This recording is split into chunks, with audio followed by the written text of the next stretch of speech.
There's a lot of talk about sanctuary cities and the sanctuary state of California. I want to make it clear right now that El Cajon is not a sanctuary city. We're going to do everything we can to work with the federal government to help ease this immigration problem, help solve this problem. Huntington Beach is poised to declare itself a non-sanctuary city. At the next council meeting on Tuesday, there's going to be an initiative presented to City Council for adoption, declaring the city non-sanctuary status. Fire and fury. It's typical rhetoric. As if things were not going bad enough for Gavin Newsom, who is going down in flames, figuratively and literally, we now have some California Republicans who are taking a stand against him and his massive sanctuary state, sanctuary city policy, where he puts the lives of illegal aliens above those of his own citizens. It's itsSeanDaniel here. If you guys enjoy the videos, consider subscribing or supporting me with a YouTube membership down below. Now, why are these Republicans in California? First of all, I didn't even know there was Republicans in California. Just kidding. It's a joke, people. But first of all, what are they standing up against? Well, California is one of 11 sanctuary states. It's the most populous sanctuary state in the United States. And according to Google, how many sanctuary cities are in California? 482 cities will protect illegal aliens from ICE and other things. They basically want to keep illegals in their state. Well, in Huntington Beach, California, they are not standing for this, as Trump is about to take office and initiate his whole mass deportation thing. Huntington Beach is poised to declare itself a non-sanctuary city. At the next council meeting on Tuesday, there's going to be an initiative presented to City Council for adoption, declaring the city non-sanctuary status, meaning that it will coordinate and cooperate with federal agencies and fully effectuate all the tools available, both at the local, state, and federal level, for best practices to combat crime. Combat crime? What does he mean? Well, these illegal aliens who are committing crimes, California kind of wants to protect them. And in El Cajon, near San Diego, the mayor is also standing up to Gavin Newsom. Hey, this is Bill Wells. I'm the mayor of the city of El Cajon, and there's a lot of talk about sanctuary cities and the sanctuary state of California. I want to make it clear right now that El Cajon is not a sanctuary city. We're going to do everything we can to work with the federal government to help ease this immigration problem, help solve this problem. The problem we're facing in El Cajon is that state law, state of California law, says that if a police officer does his duty that we're asking him to do by complying with the federal government, that police officer can be charged with a felony and lose his pension. So that puts us in a really serious situation, because it basically takes frontline police officers and puts them in the middle of this political crisis, this political argument between the city, the state, and the feds.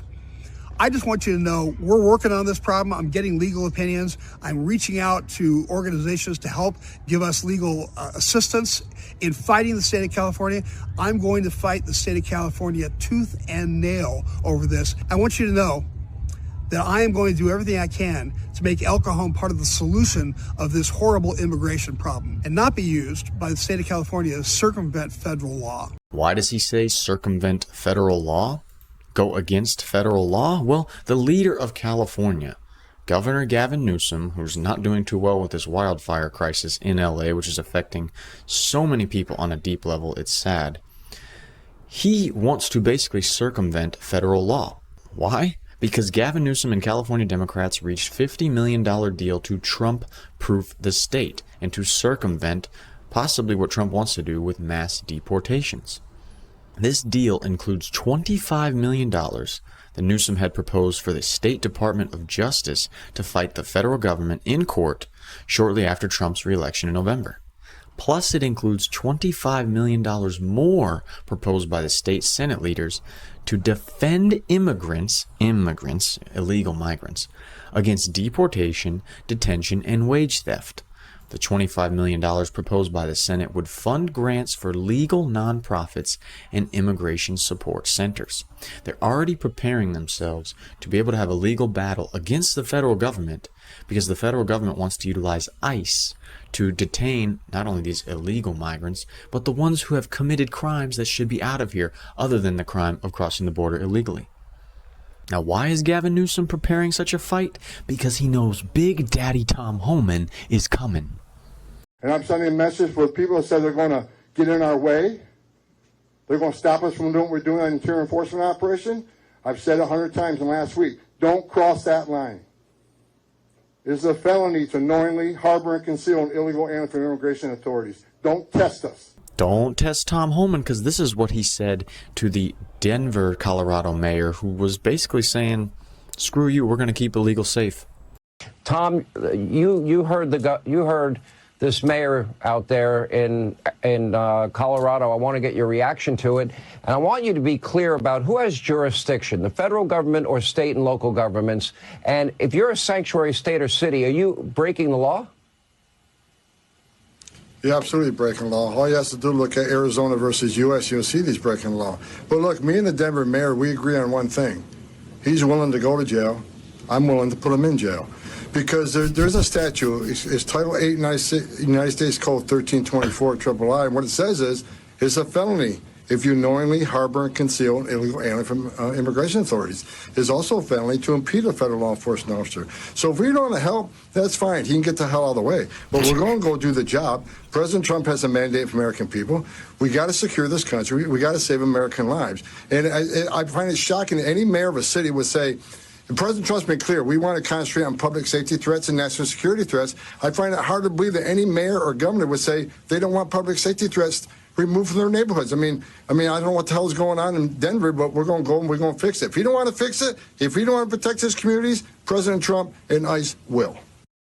And that message applies directly to Gavin Newsom trying to get in the way, circumvent, and even fight against Trump and Tom Homan's agenda to do mass deportations. And to keep communities safe by getting rid of the illegal aliens who have committed crimes other than just crossing the border illegally. But what has Gavin Newsom said in response to this threat and these words from Tom Homan? It's a pretty smug answer. I have another question, which is, what's your response to Trump's border czar, Tom Homan, telling Democrats to get the hell out of the way on immigration? I don't have one. I mean, it's Monday, Tuesday, Wednesday, Thursday, Friday, Saturday, Sunday is my response.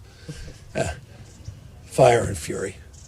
It's typical rhetoric. I've watched him on Fox for years, so it's unsurprising. And I don't know what it means, honestly. I know what our approach is, to continue to do what we've done. We don't get in the way of federal right to enforce federal law using federal resources. We've never.